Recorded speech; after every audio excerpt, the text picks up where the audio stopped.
They said Marshal Cole Harlan never looked back, and most men who said it meant it as a compliment. He was sitting at the far end in the Copper Basin dry goods on the morning of September the 4th, 1887, with a cup of coffee going cold in front of him and a bill of lading he was not reading folded across his knee.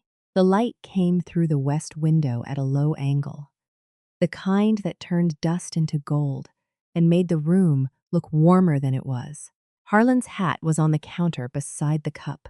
He had the posture of a man resting, which was not the same as the posture of a man who had stopped watching. Those who knew him understood the difference.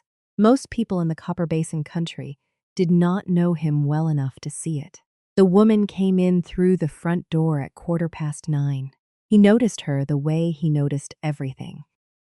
Not by turning his head, but by the small adjustment in his peripheral attention that had kept him alive since he was 22 years old. She was young, mid-20s, dressed in working clothes that had been cleaned carefully and were wearing through at the cuffs anyway. She had the particular posture of a person who was used to hard physical labor, but was trying on this particular morning not to look like it. Her hair was pinned back correctly. Her boots had been brushed. She was carrying a leather satchel that was too large for her frame. And she held it the way people carry things that contain paper they have spent considerable time organizing. Harlan looked back at his bill of lading. He did not stop listening.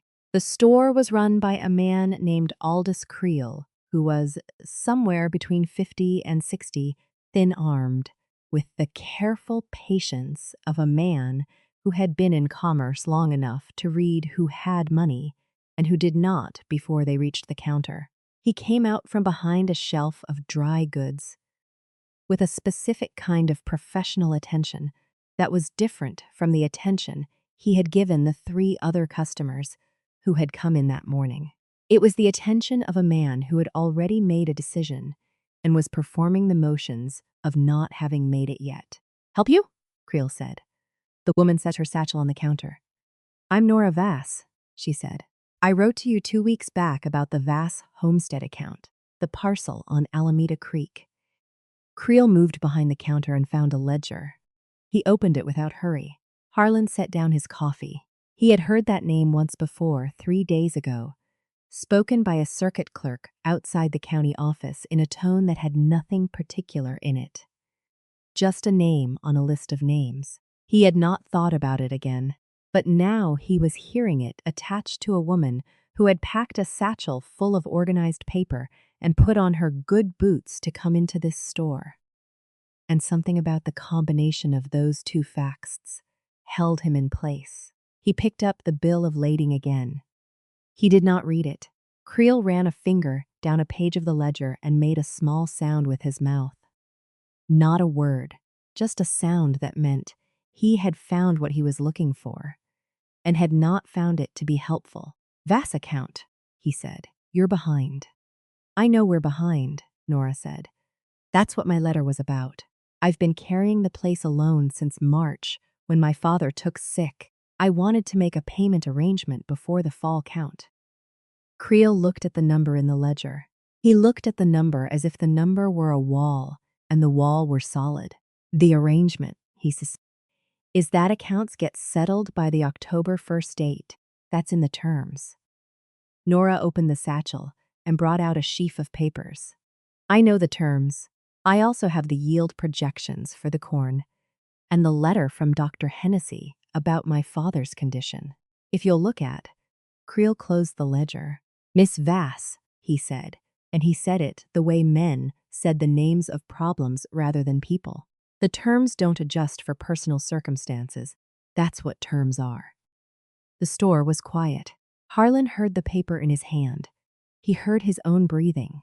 He heard Creel replace the ledger on the shelf behind the counter with the unhurried efficiency of a man who had done this before and expected to do it again.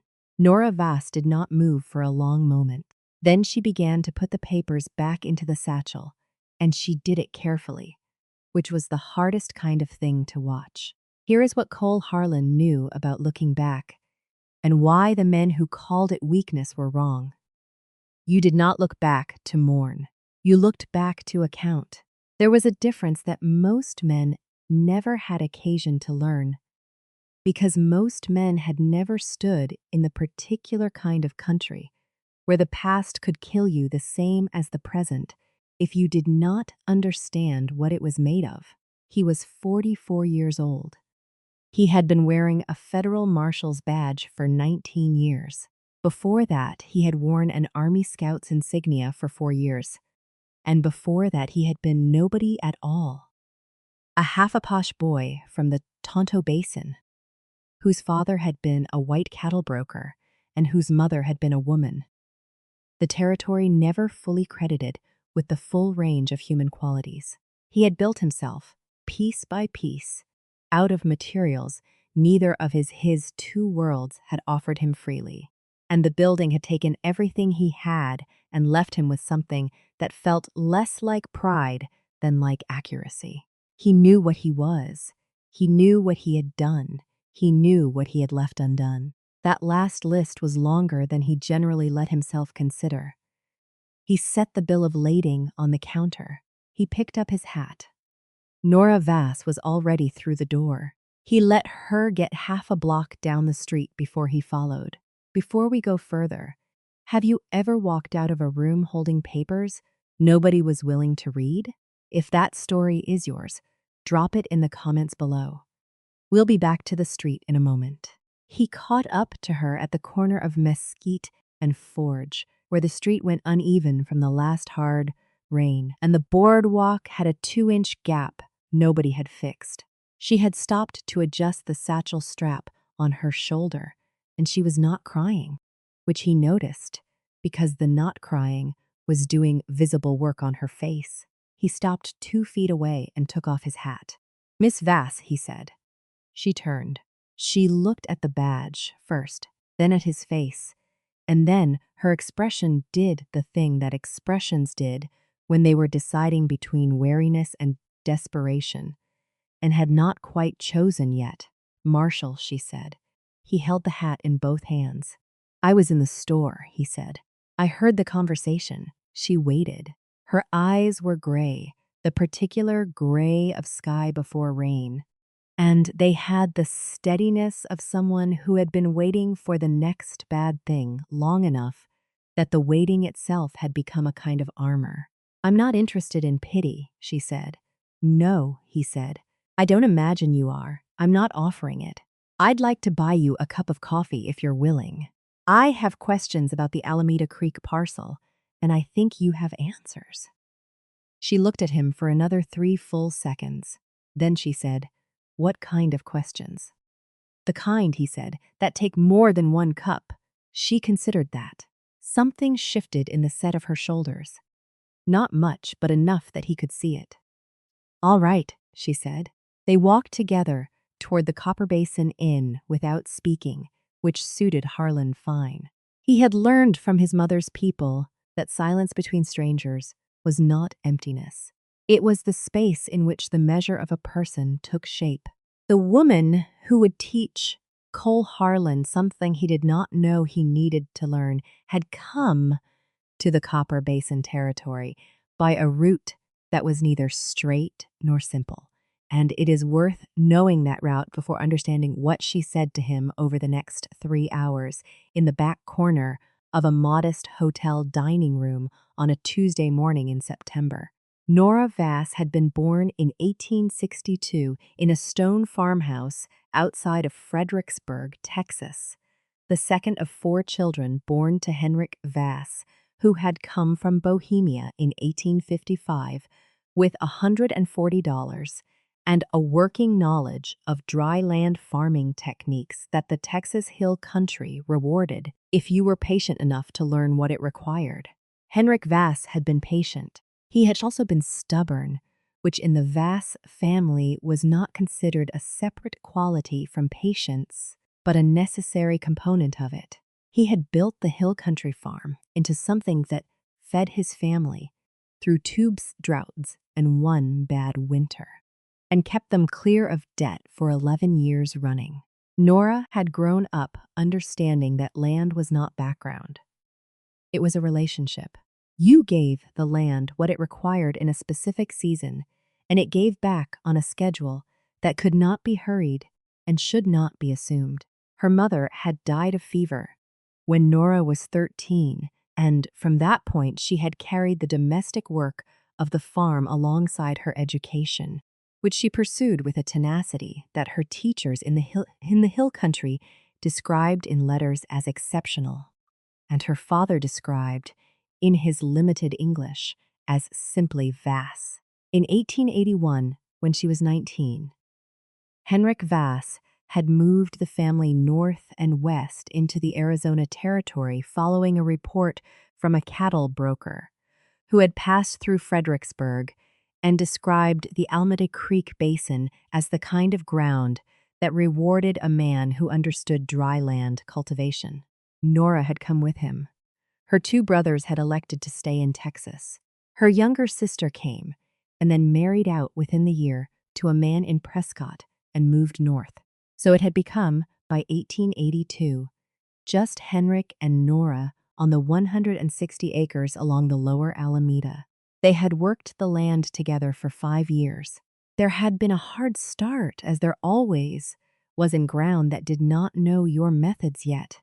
And then there had been 3 consecutive seasons in which the corn yield had justified the move. Henrik had extended credit at the Copper Basin Dry Goods for seed and equipment on the strength of those 3 seasons, and the credit had been extended in good faith by Aldous Creel's predecessor, a man named Dunbar, who had since sold the business and moved to Tucson. Creel had come to the store in the fall of 1886 with different arithmetic. He looked at the same ledger his predecessor had kept and saw not a relationship with a family that had built its credit honestly over years, but a number that had not been retired, and a piece of paper that gave him grounds to call it due by October 1st of the following year. He had informed Henrik Vass of this by letter in January of 1887, and Henrik Vass had received the letter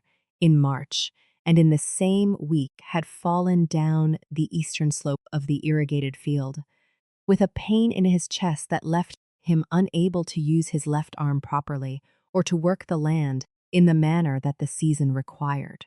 So by April of 1887, Nora Vass was alone on 160 acres with a sick father, an outstanding balance of $230 at the dry goods, a corn crop that needed tending, and an October deadline that did not adjust for personal circumstances. She had tried the first door in April. She had written a letter to Creel that was organized and specific. The balance owed, the projected yield from the current planting, the medical situation, a proposed payment plan that retired the debt in 3 installments over 18 months. She had written it carefully. She had rewritten it twice. She had sent it with the proper postage and received back 2 weeks later a form letter that acknowledged receipt and restated the October 1st terms. She had tried the second door in June. She had made the 12-mile trip to Copper Basin herself, on foot for the first 8 miles, because the mule had gone lame and she had not yet been able to address that particular problem. And she had gone to the county land office and asked to speak with the administrator about whether the territory had any provision for agricultural extension in cases of documented medical hardship.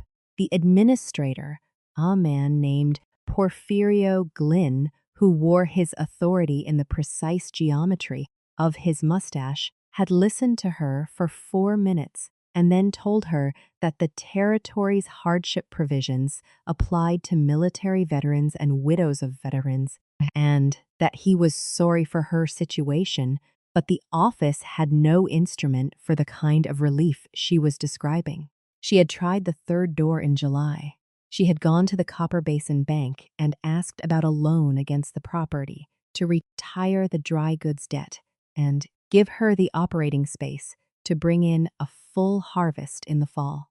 The bank officer, a younger man, not unkind exactly, but speaking always from behind a distance that she could not cross, had told her that the property as currently registered could not serve as full collateral because the registration was in her father's name and her father mechanism was incapacitated, and the legal mechanism for temporary transfer of collateral authority would require a territorial court proceeding that would cost more than the loan itself and take longer than the October deadline permitted. She had tried the fourth door in August. She had gone to the county seat at Harrow Flat, which was 22 miles, and she had taken her father with her in a borrowed wagon. And she had presented Henrik Vass in person to the county clerk and asked what could be done to establish Nora as the responsible party on the property for legal and commercial purposes. Henrik had managed to sign the necessary forms because the hand was wrong, but the mind was still his. The clerk had taken the forms and had told her to expect a response by post within 4 to 6 weeks. The 4th of October was 6 weeks from the day she had submitted the forms. The deadline was October 1st. She had come back to the dry goods on September the 4th because the post had not arrived, and the deadline was now 27 days away, and the corn was coming in, and she had 2 hands and a clear mind and $230 worth of will. And she could not understand, in any practical or moral sense, why the mechanism would not function. Creel had closed the ledger. Nora had walked out. Cole Harlan had followed. They sat across from each other in the corner booth of the Coppersin Inn's dining room, which was empty at this hour except for a woman in an apron who brought them coffee and a plate of biscuits that neither of them touched for the first 20 minutes. The room smelled of wood smoke and bacon grease, and the particular morning quiet of a room that was between its busy hours. Harlan set his hat on the seat beside him. He looked at the coffee. Then he looked at Nora Vass and said, "Tell me everything, from the beginning." She looked at him with the gray eyes that were still doing their not-crying work. "Why? Because I'm asking," he said. "And because I was in the store, and I saw how you held those papers, and I want to understand what's in them." She sat for a moment longer. Then she opened the satchel. She talked for a long time. He did not interrupt her except to ask specific questions. How much was the balance in April versus the balance now? $230 in April, $242 with the interest. Creel was now applying under a clause she had not seen in the original terms. What was the projected yield on the current crop? Between 350 and 400 bushels if the weather held, at the current Copper Basin price of 62 cents per bushel, which would give her somewhere between $217 and $248 before the cost of harvest labor and transport. Enough to retire the debt if she could get the harvest in and get it to market before October 1st. But the harvest window didn't open until late September, and the transport to the Copper Basin grain broker required 3 days at minimum, and Creel's October 1st date was the first day of October, regardless of when the grain was physically available. She had a buyer, she said. She had already arranged it. A broker in Copper Basin named Thaddeus Orm, who had agreed verbally to take the full crop at 62 cents. She had the letter from Orm in the satchel. Harlan held out his hand, and she gave it to him, and he read it carefully, which she watched him do without speaking. "Orm's a fair man," Harlan said. "I know him." "I know he is," Nora said. "The problem isn't Orm." "No," Harlan said. "The problem is the window." She put her hands flat on the table.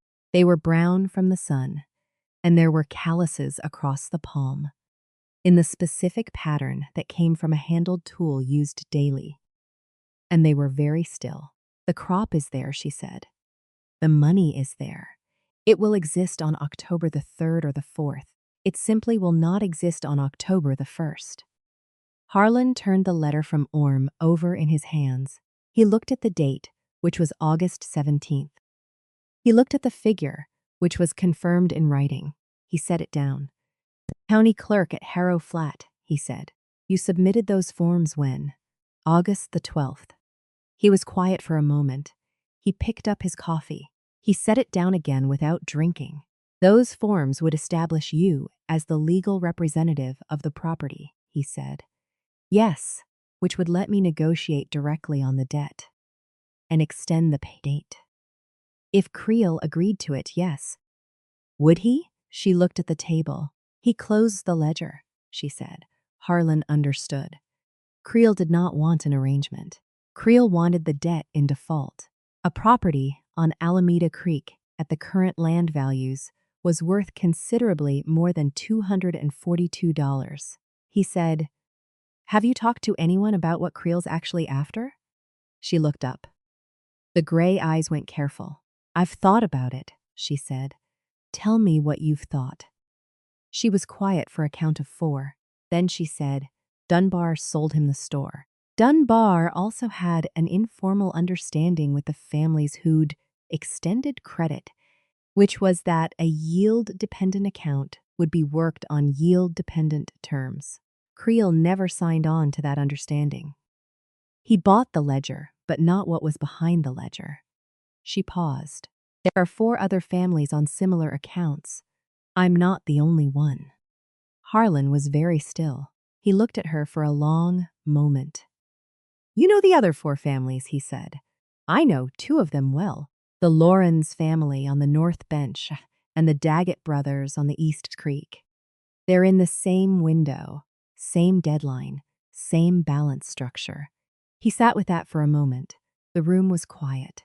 The woman in the apron moved somewhere behind the kitchen pass-through. Outside on Mesquite's wagon went by with an iron wheel that needed greasing, the sound of it pulling away into distance. Harlan said, The forms you submitted at Harrow Flat, you said 4 to 6 weeks for a response. Yes. Who did you submit them to? What was the clerk's name? Burkett, she said. T.W. Burkett. He was efficient. He knew the forms. Harlan nodded once. He looked at the table between them. Then he said, in a quieter register, Tell me about your father. She was not expecting that. He saw it in the small change in her posture. He's better than March, she said, slower. His left side doesn't trust him the way it did, but his mind is. She stopped. She looked at the biscuit plate. He was up at 4 this morning. He was going to try to help with the second irrigation channel. She paused again, and this pause had a different weight. I had to explain to him why he couldn't. Harlan said nothing. He let the statement stand in the room without a response, which was one of the things he had learned from his mother's side of himself. That certain things did not require a reply. They required space. After a while, she said, He built that place. He came from Bohemia with $140, and he built a thing that should have lasted. It wasn't luck. He knew exactly what he was doing. I believe that, Harlan said. I can see it in the records. She looked at him. You looked up our records? I looked at the letter from Orm, he said. The yield figures you quoted are consistent with a farmer who knows his ground. 62 cents isn't a distress price. You negotiated it clean. Something in her face shifted very slightly. It was not softening exactly. It was more like the easing of a mechanism that had been under continuous pressure for some time. Harlan looked at his coffee again. He was thinking about something, and what he was thinking was not about the Vass account, or Creel, or the Harrow Flat clerk. He was thinking about a thing he had not said aloud to anyone in several years. And he was deciding whether to say it now, and the decision felt less like choosing and more like something that had been waiting to be decided. He said, You know what I've spent 19 years doing? She waited, finding the moment after the law failed. He said, riding into the place where the mechanism, as you call it, broke down, and putting it back together. He turned the coffee cup between his fingers. I used to think that was enough, that if the mechanism was working when I left, the work was good. She was watching him. She had become very still. I don't think that anymore, he said. I think the mechanism, he stopped. He tried again. The mechanism works for some people and not for others. And I've spent 19 years fixing it without ever asking which category I was fixing it for. The silence after that was not uncomfortable.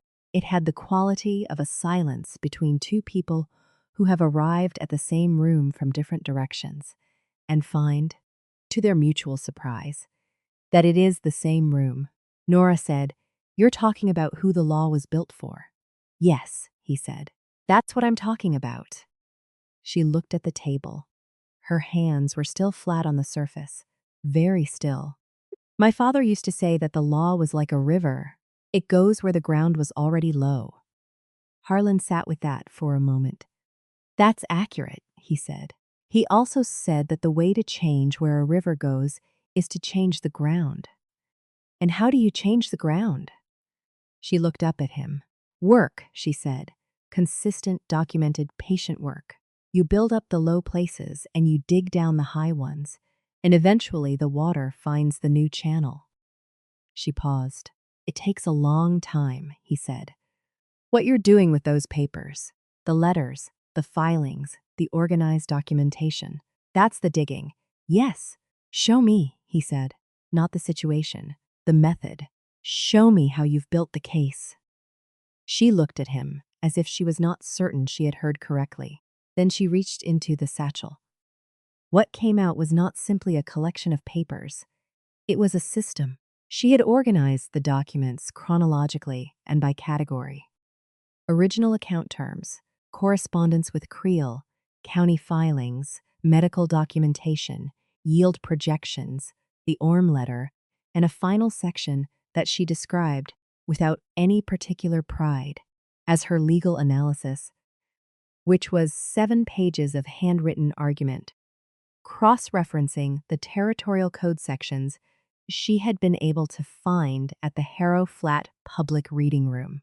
Harlan read the legal analysis slowly. He was not a lawyer, but he had spent 19 years operating in the space between law and the people the law was supposed to serve. And he could read an argument the way he read terrain, looking for the high ground, the exposed approach, the place where the logic held and the place where it didn't. She had found something in the territorial code that he had not been aware of. Section 44 of the 1885 Territorial Commerce Provisions included a clause, rarely invoked, that allowed for a 60-day extension of any commercial debt deadline in cases where the debtor had submitted documentation of a qualifying medical hardship affecting the primary account holder, provided that documentation was filed with both the creditor and the county commercial registry simultaneously. Nora had filed with the county. She had not known she was also required to file with the creditor simultaneously. Creel had never told her. Harlan looked at the section number. He looked at the filing date on her county submission. He looked at the date on the letter she had received back from Creel in April, acknowledging receipt of her hardship letter. "You filed with Creel in April," he said. "Yes, and with the county in June." "Yes, when I went to the land office." "The section requires simultaneous filing. I know that now." He looked at her. "Did Creel know it?" The gray eyes were steady. "He received my April letter before I filed with the county. If he had told me about Section 44 in April, I could have filed simultaneously at that time, and the extension would have triggered automatically." She paused. "He did not tell me. He knew the section. He sells supplies to farming families in an agricultural territory," she said. "He has known the hardship extension provision for as long as he has held that ledger." Harlan set the pages down. He looked at the wall behind her, which was plain wood, undistinguished. He looked at it for a long moment. He said, There's a version of this where what Creel did was technically legal. Yes, she said. And there's a version where it wasn't. Yes, he was quiet. He was thinking about the 4 other families she had mentioned. The Lawrence family, the Daggett brothers, 2 more he didn't yet know. He was thinking about a store owner who had purchased a ledger and understood, from the first day he held it, that if he managed the information carefully enough, the accounts would fail on schedule, and the land behind them would be available at distress value. He was thinking about 19 years of arriving after the mechanism broke and putting it back together, and never once asking who had been standing in front of it when it broke. You said you know 2 of the other 4 families, he said, the Laurens and the Daggetts. Do they know about Section 44? She looked at him for a moment. No. Do they have documentation of their hardship filings with Creel? I don't know. Probably. Most of them wrote to him. She paused. They're farmers. They keep paper. Harlan nodded once. He reached into the inside pocket of his jacket and took out a small notebook and a stub of pencil. He set them on the table in front of Nora. Write down the names, he said. All 4 families. If you know their locations, write those too. She looked at the notebook. Then she picked up the pencil.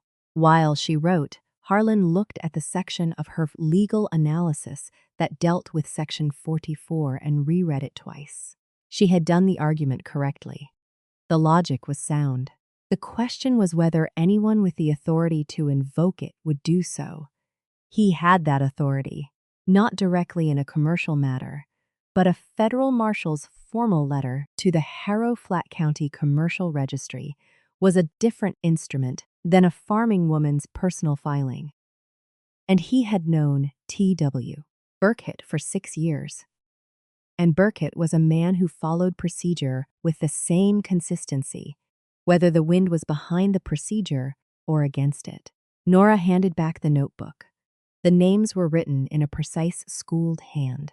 4 families, 4 locations, 4 accounts at the Copper Basin, dry goods in the same structural position as the Vass account. Harlan looked at the names. Then he looked at her. This analysis you wrote, he said. Section 44. You understood what it meant. Yes, and you didn't use it. I didn't know about the simultaneous filing requirement until 2 weeks ago, she said, when I went back to the reading room to look harder. 2 weeks ago, he said. And you wrote to Creel again? I wrote to Creel again. He did not respond. Harlan understood. Creel had received the letter, understood that she had found the provision, and chosen to let the deadline approach anyway. Because the simultaneous filing window had technically passed, because a farming woman in the Copper Basin territory arguing territorial commerce code in a letter was less threatening than the same argument arriving from a federal marshal's office.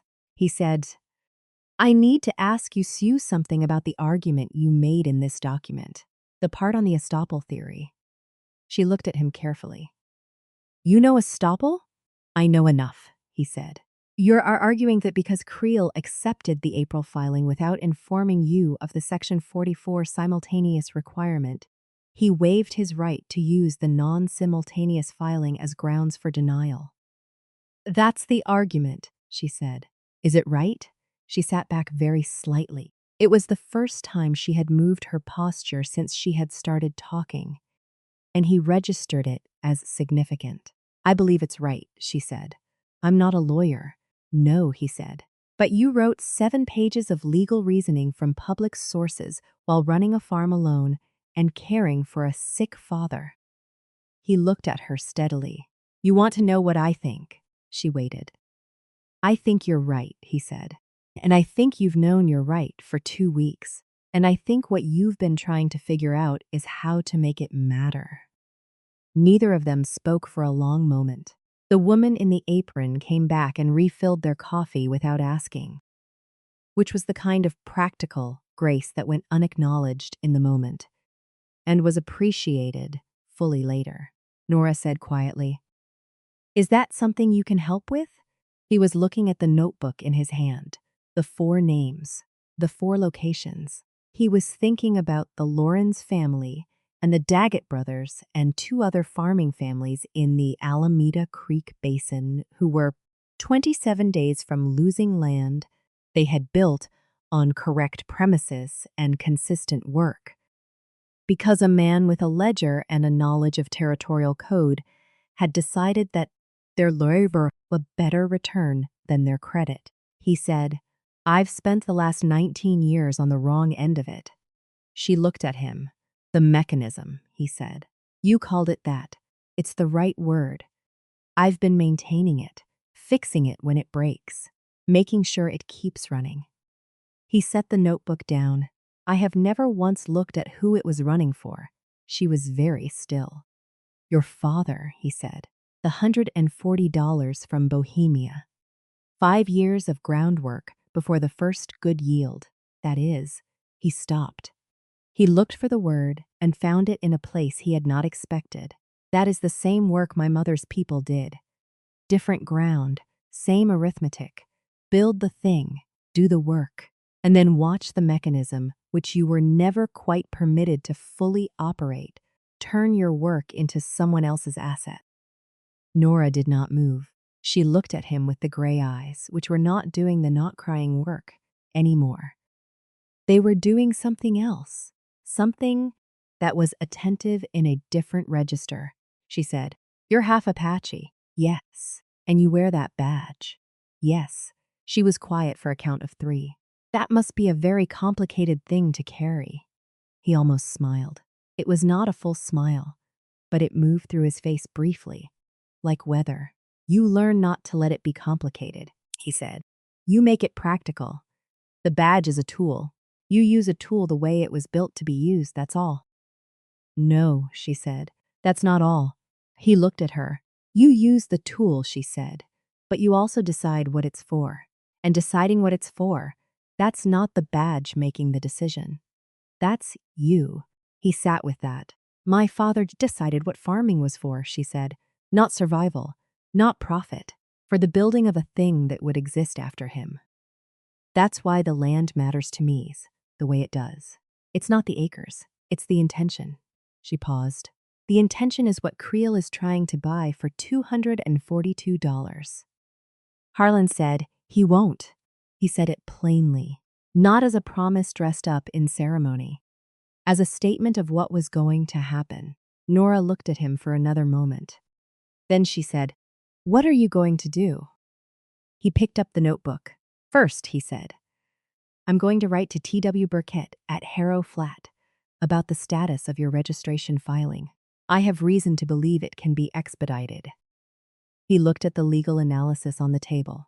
"Second, I'm going to request a formal commercial examination of the Copper Basin dry goods under the Territorial Trade Practices Act, which I have standing to do as a federal officer, and which will, among other things, require Creel to produce his full correspondence record with the accounts in question." He paused. "Third, I'd like you to write to the Lawrence family and the Daggets and tell them to gather every piece of paper they have from their correspondence with Creel. Every letter, every receipt, every form. Tell them to have it organized by date." She was looking at him with the careful gray eyes. "You're building a case," she said. "You built the case," he said. "I'm filing it somewhere it will be read." She was quiet for a moment. Then, "Why?" He looked at the table. He looked at the stub of pencil she had used to write the 4 names, which was still lying next to the notebook. "Because you're right," he said, "and because I've been the wrong kind of useful for long enough." The silence after that had a different quality from the silence earlier. It was not the silence of 2 people being careful with each other. It was the silence of 2 people who had, without planning it, arrived somewhere that neither of them had started for that morning. Nora said very quietly, "My father is going to want to thank you." "He shouldn't," Harlan said. He stood, picking up his hat. "You did the work, all of it. I'm going to make sure the right people read it." He set the hat on his head, and adjusted the brim. The legal analysis. Can I take that section with me? She reached into the satchel and produced a second copy, which told him she had expected to need one, which told him everything he needed to know about how she had prepared for this day. He took the papers. He looked at them once more, then folded them and put them in his jacket. One more thing, he said. She waited. The simultaneous filing argument, the steeple theory. He looked at her. You got it right. In my experiences, getting the law right is the first thing and the hardest thing, and most people never manage it. You managed it alone, without counsel, at the end of a long year, while irrigating 160 acres. He paused. That's not nothing. Nora Vass held his gaze for a moment. She did not speak. She nodded once, which was the most that the moment called for. And that was how he left her. Sitting at the corner table of the Copper Basin Inn, with her satchel of organized papers and a cup of coffee, watching him walk out into the September morning. The woman in the apron had been refilling the far table's sugar bowls and had heard most of the last 20 minutes. She did not say anything until the door had closed. Behind Harlan and his footsteps had moved off the boardwalk. Then she set down the sugar bowl and said to no one in particular, Lord. Harlan wrote the letter to T.W. Burkett that afternoon from the marshal's office, which was a single room above the hardware store, with a desk, a filing cabinet, and a window that faced north and gave good light.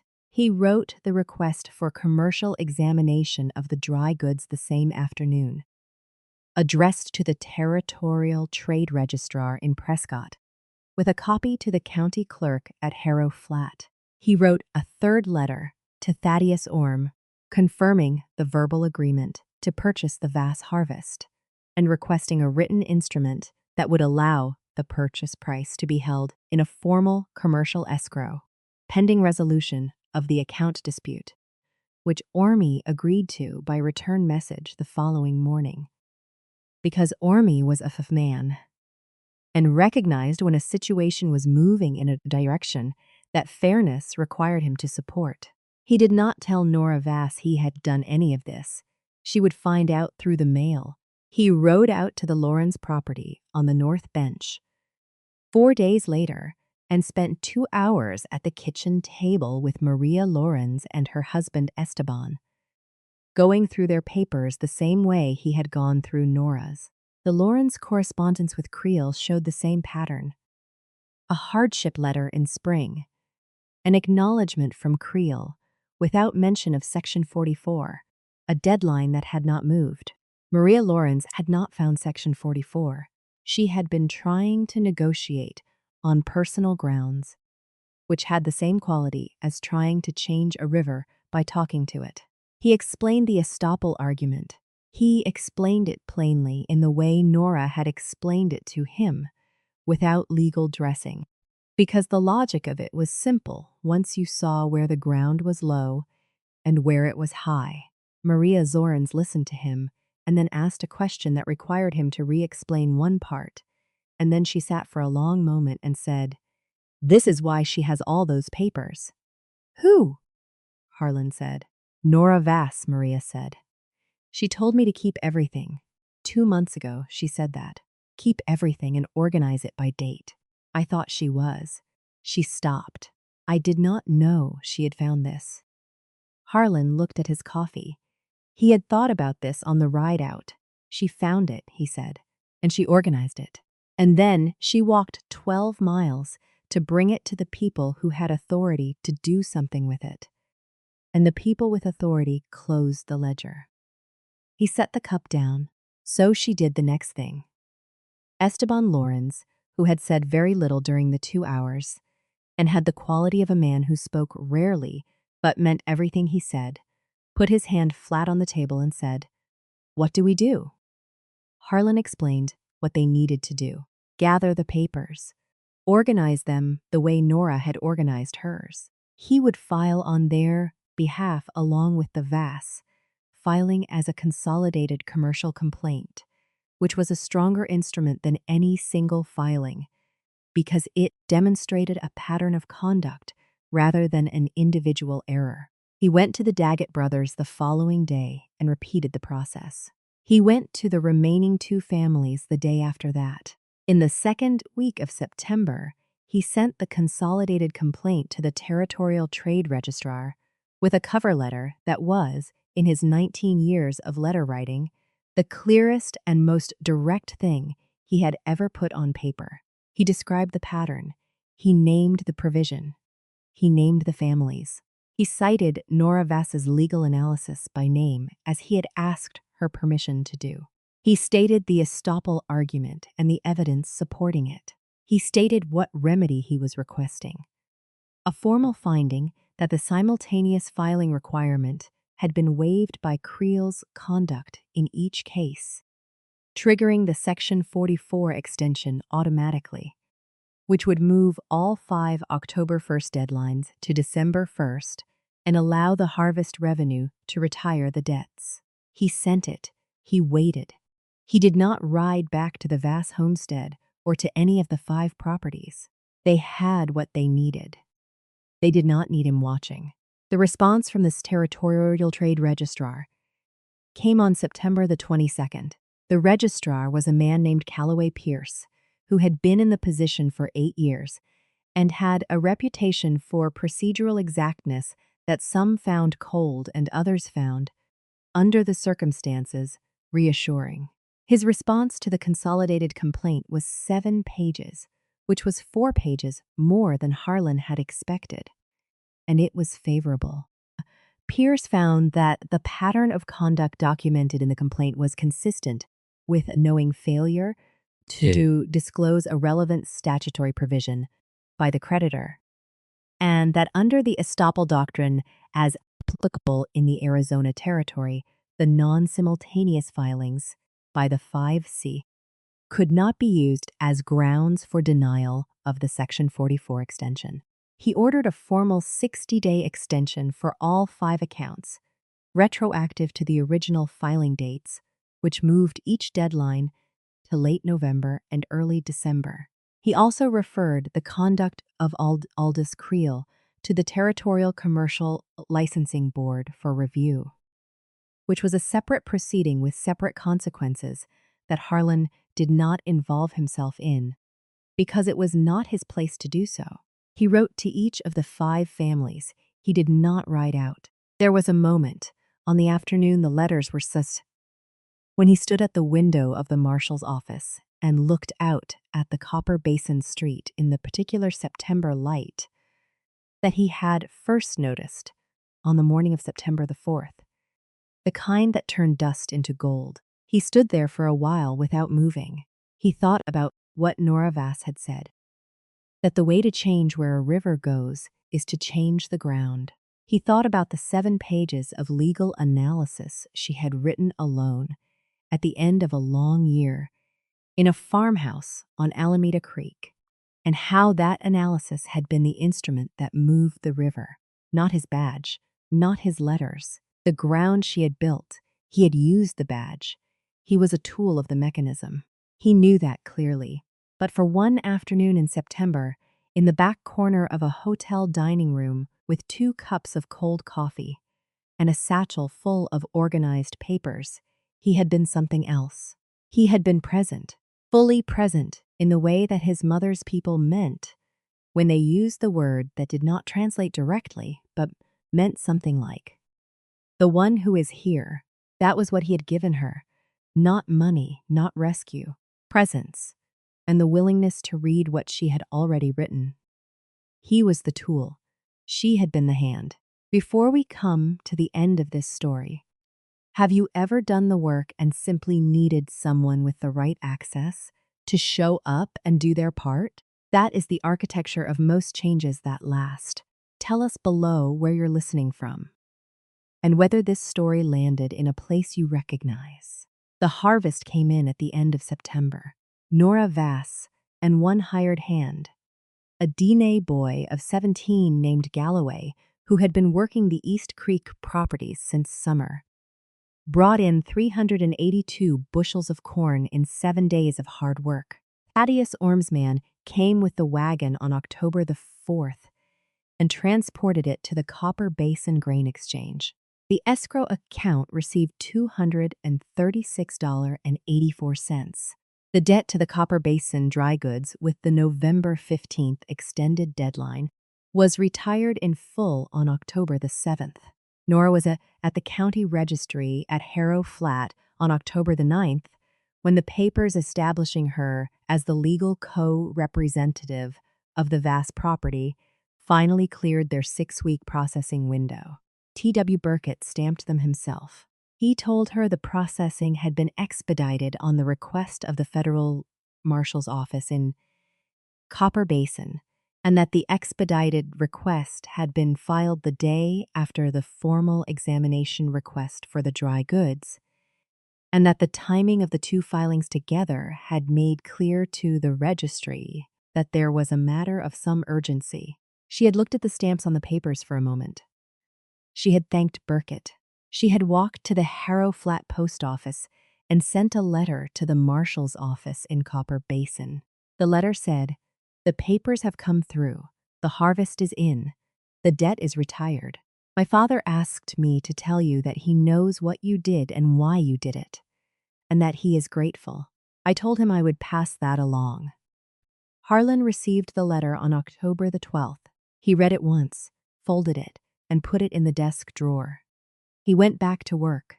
What happened in the years after matters more than the resolution, because the resolution was only the close of one chapter of a much longer document. Henrik Vass recovered the use of his left side to a sufficient degree by the spring of 1888 to work alongside his daughter in the lighter tasks of the planting season. He never fully recovered his former capacity, but he was there on the Alameda Creek land, which was what the land required of him. He died in the spring of 1894 in the house he had built, on the land he had worked, which was registered in both his name and his daughter's name, and which passed to Nora without dispute or procedure. In the fall of 1888, Nora Vass wrote a letter to Callaway Pierce at the Territorial Trade Registrar's office. The letter was not a complaint. It was a proposal. She had identified through her conversations with the Laurens and Daggett families and the two other families from the Creel complaint that all 5 of them had arrived at the same structural vulnerability from different directions, and that the common element was not bad luck or poor management, but a specific information asymmetry. Farming families operating on credit did not know the provisions of the Territorial Commerce Code that were designed to protect them, and the people who extended the credit had every institutional incentive to preserve that ignorance. She proposed a solution that was practical and inexpensive. A single-page, plain-language summary of the relevant agricultural credit provisions under the Territorial Commerce Code, to be filed with every agricultural credit account at the time of opening, signed by both parties. The signing was the mechanism. It removed the information asymmetry. It made the provision part of the agreement, rather than a footnote, in a code room 40 miles away. Pierce wrote back in 3 weeks. He asked her to come to Prescott and present the proposal formally. She went. She brought her 7-page legal analysis, updated, and 3 pages of practical notes from the 5 families' combined experience of the Creel situation. She sat across from Callaway Pierce, who was a man of procedural exactness, and also, it turned out, of genuine conscience, and she walked him through the arguments the same way she had walked Harlan through it in the back corner of the Copper Basin Inn. Pierce adopted the proposal, not immediately, and not without modification. But by January of 1890, the Arizona Territory Agricultural Credit Disclosure Requirement was a formal regulatory instrument, and the single-page summary was in use at every licensed dry goods and supply operation in the territory. They called it the Vast Disclosure, informally. Formally, it was Section 12 of the 1890 agricultural credit regulations. The informal name lasted longer.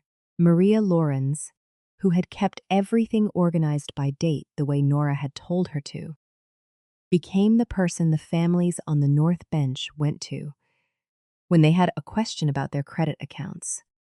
Because she had learned, through the experience of the Creel situation, that she knew the answers, she taught her daughter Catalina, who was 11 in 1887, everything she had learned. Catalina Lorenz became, in 1901, the first woman admitted to the Arizona Territorial Bar, a fact that the admission committee treated as purely procedural and that Catalina herself treated the same way because that was what her mother had taught her. You do the work, and then you do the next work, and you do not wait for the mechanism to recognize you before you begin. Cole Harlan left the Copper Basin jurisdiction in 1891 when his appointment was not renewed, a decision made at the territorial level for political reasons that he did not contest and did not explain to anyone who asked. He took a smaller appointment in the White Mountains country and worked there until 1895, when he retired from federal service at the age of 52. He had been a marshal for 27 years in total. He had never been celebrated for it in any formal way, which did not concern him. The work had been the work. He spent his last years at a small property outside of Globe, Arizona, on land he had purchased with careful savings and no debt. He kept a garden. He rode when the weather permitted. He did not talk much about his years of service, which his neighbors found appropriate, and his two youngest nieces, who visited him regularly, found maddening. One of the nieces was the one who found the desk drawer. It was 1902, 7 years after his retirement, and she was helping organize the property after a hard winter that had left the roof requiring attention. The drawer was not locked. In it she found 3 letters, one from the Lorenz family, one from T.W. Burkett at Harrow Flat, and one in a precise, schooled hand on plain paper, with a Copper Basin date in October of 1887. The October 1887 letter was the one she read most carefully. She read it twice. She sat with it for a while, and then she went to the window and looked at the Globe country in its winter light and thought about what she had just read. She asked her uncle about it when he came in from the garden. He looked at the letter. He looked at it for a moment with the dark eyes that had always read distance well. That was a woman who did the work, he said. I just carried it to the right door. He took the letter back and put it in the drawer. He was quiet for the rest of that afternoon. The niece was a woman named Ruth Harlan, who was 23 in 1902 and who became, in 1909, a teacher in the White Mountains country. She taught for 31 years and was known specifically for what she told her students in the first week of every school year, which was this: the mechanism does not run on its own. Someone built it, someone maintains it, and someone, somewhere, is standing in front of it, asking a question that the mechanism was not designed to answer. Your job is to decide what you do when that person walks in. Ruth kept the letter from the drawer. She kept it framed in her classroom until she retired in 1940. When she died in 1951, she left it to the White Mountains School District with a brief note that said, "This belongs to the work, not to the family." The letter hung in the school building at Show Low, Arizona, until 1967, when a new building was constructed and the contents of the old one were cataloged for the Territorial Historical Archive. The cataloger who received the letter was a graduate student in frontier legal history at the University of Arizona, and she recognized the vast name from her research into the 1890 agricultural credit regulations, and she spent the next 4 years tracing the connections between a September morning in 1887 and a regulatory instrument that had, in its first decade of application, prevented the forced default of more than 200 Arizona farming families. The framing of the letter was worn. By then, the glass clouded. The writing inside was still clear. It said what it had always said. The papers have come through. The harvest is in. The debt is retired. Nobody had written on that letter or on any document connected to it a sentence about what the encounter had meant. The meaning was in the facts. The facts were enough. What stays from this story is not the resolution of a debt. It is the shape of what made it possible. A woman who did not wait for the mechanism to see her, who built the argument herself from public sources, with a pencil at the end of a hard year, and then walked it to the right room and kept walking until she found someone who would read it. What Cole Harlan understood in the back corner of the Copper Basin Inn was that he had spent 19 years maintaining a mechanism he had never fully interrogated, and that the interrogation, when it finally came, arrived in the form of a satchel full of organized papers, held by a woman in a worn cuffs dress who had decided that the ground was going to change even if she had to move every rock herself. He did not rescue her. He recognized her. There is a difference, and it is the whole difference, and it is the thing worth carrying. If this story found you in a place where it meant something, stay with us. There are more people like Nora Vass in this archive, and more mornings like September the 4th, and more back corners of quiet rooms where the work of changing the ground gets done. Subscribe and be there for the next one.